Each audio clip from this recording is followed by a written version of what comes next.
언니들, 우리 솔직하게 얘기해볼까요? 어젯밤에도 혹시 냉장고 문 열지 않았나요? 아니면 퇴근길 편의점에서 딱 하나만 사야지 했던 과자 한 봉지. 결국 다 비우고 나서 빈 봉지를 보며 한숨 쉰 적 없으세요? 저도 다이어트 전문가라고 명함 내밀고 다니지만 사실 어제 남자친구랑 치킨 시켜 먹고 후회했거든요. 우리는 매번 거울을 보며 다짐합니다. 내일부터는 진짜 안 먹을 거야.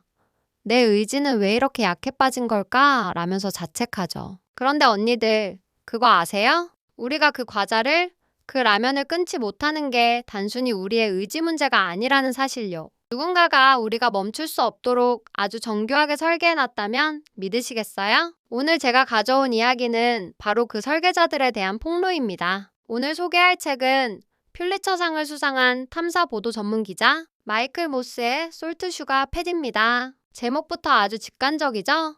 소금, 설탕, 지방. 우리가 다이어트 할 때 가장 피하고 싶어하는 3대 적들이죠. 작가는 무려 3년 반 동안 식품업계 내부를 집요하게 파헤쳤어요. 코카콜라, 네슬레, 크래프트 같은 거대 기업들의 비밀 문서를 찾아내고 내부 고발자들을 만났죠. 이 책을 읽으면서 저는 몇 번이나 소름이 돋았는지 몰라요. 우리가 마트에서 무심코 집어드는 그 예쁜 포장지 속에 우리 뇌를 해킹하는 화학 공식이 숨겨져 있었거든요. 이제부터 그 비밀을 하나씩 풀어드릴게요. 언니들, 화날 준비 되셨나요? 먼저 첫 번째 범인, 설탕입니다. 제 어머니는 늘 식사 후에 믹스커피나 달달한 과일을 찾으세요. 배부르다 하시면서도 단 건 꼭 드시죠. 이게 엄마가 참을성이 없어서일까요?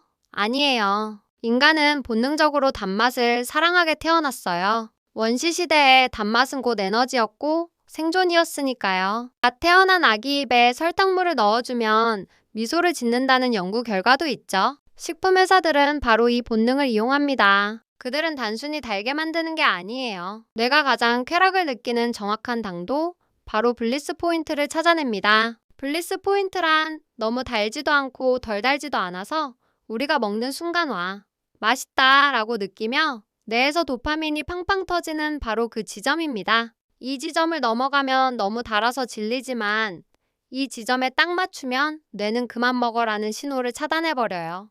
제가 좋아하는 탄산음료를 예로 들어볼까요? 콜라 한 캔에는 각설탕 10개 분량의 설탕이 들어갑니다. 그냥 먹으면 구역질 날 정도로 단맛이죠. 하지만 여기에 인삼과 탄산을 섞어 미각을 살짝 마비시키고 상쾌함을 더하면 뇌는 그 엄청난 설탕을 인지하지 못한 채 시원한 청량감만 기억하게 되는 거예요. 두 번째는 지방입니다. 언니들, 치토스 좋아하세요? 제 남자친구는 영화 볼 때 꼭 치토스나 감자칩을 큰 봉지로 사오는데요. 신기하게도 그 많은 게 순식간에 사라져요. 지방은 설탕처럼 블리스 포인트가 없어요. 많으면 많을수록 뇌는 더 좋아하거든요. 여기서 식품공학의 천재적인 기술이 등장합니다. 바로 사라지는 칼로리 밀도입니다. 과자를 입에 넣는 순간 사르르 녹아 없어지게 만드는 거죠. 씹을 필요도 없이 녹아버리면 뇌는 이렇게 착각합니다. 방금 들어온 거 칼로리 없는 건가 봐. 배 안 부른데? 더 먹어도 되겠어. 이건 정말 무서운 기술이에요. 뇌가 포만감을 느끼려면 음식을 씹고 삼키고 위장이 차는 과정이 필요한데 가공식품의 지방은 이 과정을 생략해버립니다. 기름진 아이스크림이 혀에 닿자마자 녹을 때 느껴지는 그 황홀한 느낌. 전문 용어로 마우스필이라고 하는데요. 이 식감이 너무 좋으면 우리는 본능적으로 이 음식을 고급이라고 느끼고 계속 원하게 됩니다. 뇌가야, 칼로리 폭탄 들어왔다. 그만 먹어. 라고 외치기도 전에 이미 입안에서 녹아 사라지니 경보 시스템이 작동할 틈이 없는 거죠. 그래서 앉은 자리에서 프링글스 한 통을 다 비울 수 있는 겁니다. 마지막 세 번째 주범, 소금입니다. 저희 아버지는 국 없으면 밥 못 드시는 전형적인 한국 아저씨예요. 혈압 때문에 싱겁게 드셔야 하는데 국물이 밍밍하면 숟가락을 놓으시죠. 그런데 가공식품 업계에서 소금은 단순히 짠맛을 내는 용도가 아닙니다. 소금은 마법의 가루예요. 공장에서 대량 생산된 식품은 필연적으로 기계 맛, 쓴맛, 비린내가 날 수밖에 없어요. 오래 보관해야 하니까요. 이때 소금을 왕창 부으면 신기하게도 그 불쾌한 잡내들이 싹 사라집니다. 이걸 플레이버 버스트, 맛의 폭발이라고 불러요. 소금이 없으면 크래커는 종이 씹는 맛이 나고 햄은 고무 씹는 식감이 납니다. 그래서 기업들은 소금을 쏟아붓습니다. 문제는 우리가 짠맛을 느끼지 못하도록 설탕과 지방으로 그 짠맛을 덮어버린다는 거예요. 빵, 시리얼, 심지어 달콤한 케이크에도 엄청난 양의 소금이 들어간다는 사실 알고 계셨나요? 짠맛은 숨기고 풍미는 올리고 보존기간은 늘리고 기업 입장에서 소금은 가장 싸고 효과적인 마약인 셈이죠. 우리는 소금 범벅인 줄도 모르고 단짠단짠이라며 그 맛에 열광하고요. 1999년 미국의 거대 식품 기업 CEO들이 비밀리에 모였습니다. 비만 문제가 심각해지자 대책을 논의하기 위해서였죠. 그런데 그 결론이 뭐였는지 아세요? 우리는 멈추지 않겠다였습니다. 그들은 자신들의 제품이 건강에 해롭다는 걸 이미 알고 있었어요. 하지만 주주들의 이익, 매출 성장을 위해서라면 소비자의 건강 따위는 안중에도 없었죠. 더 충격적인 건 뭔지 아세요? 정작 그 식품을 만든 CEO와 개발자들은 자기네 회사의 과자나 음료수를 절대 안 먹는다는 겁니다. 철저하게 채소 위주의 식단을 지키고 자식들에게도 먹이지 않아요. 우리가 중독되어 갈 때 그들은 뒤에서 웃고 있었던 거죠. 이 책에서 가장 가슴 아팠던 건 런처블 이야기예요. 크래커, 햄, 치즈, 초콜릿을 담아 아이들이 직접 조립해 먹게 만든 도시락인데 이게 미국 아이들의 비만율을 폭등시켰어요. 당시 바쁜 엄마들에게 당신이 못 챙겨준 점심, 우리가 해결해줄게 라는 마케팅으로 죄책감을 덜어주며 접근했죠. 하지만 그 안에는 설탕과 지방, 소금이 가득했습니다. 아이들은 그 자극적인 맛에 길들여졌고 평생 가공식품 없이는 못 사는 입맛이 되어버렸어요. 우리나라도 다르지 않아요. 키즈 음료, 캐릭터빵. 우리 조카들도 밥보다 그걸 더 좋아하거든요. 이게 과연 아이들 탓일까요? 어떠세요, 언니들? 저는 이 사실을 알고 나서 엄청난 배신감이 들었어요. 내가 뚱뚱해진 게, 피부가 뒤집어진 게, 늘 피곤한 게 내 탓이 아니었다니. 동시에 묘한 안도감도 들었습니다. 아, 내가 의지박약 쓰레기가 아니었구나.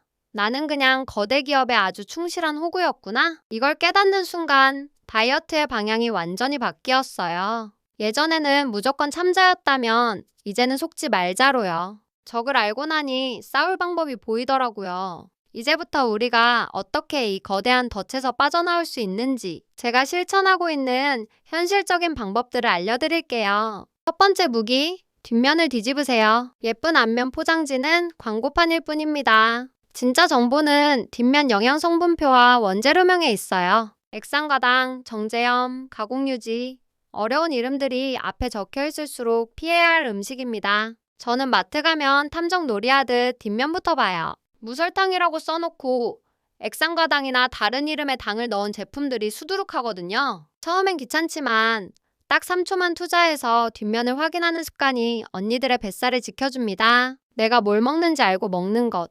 그게 통제권 회복의 시작이에요. 두 번째 팁. 마트 쇼핑은 가장자리만 도세요. 대형마트 구조를 보면 신선식품은 주로 벽을 따라 가장자리에 배치되어 있습니다. 그리고 가운데 통로에는 화려한 포장의 가공식품들이 쌓여 있죠.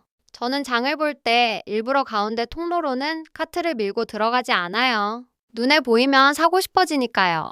가장자리만 돌면서 원물 그대로의 식재료를 카트에 담으세요. 이것만 지켜도 장바구니에서 소금, 설탕, 지방의 70%는 덜어낼 수 있습니다. 우리 집 냉장고를 가공식품 창고가 아닌 신선재료 창고로 바꾸는 거죠. 마지막 세 번째, 미각 리셋 기간을 가지세요. 마이클 모스는 가공식품을 끊고 2주 정도 지나면 미각이 되살아난다고 해요.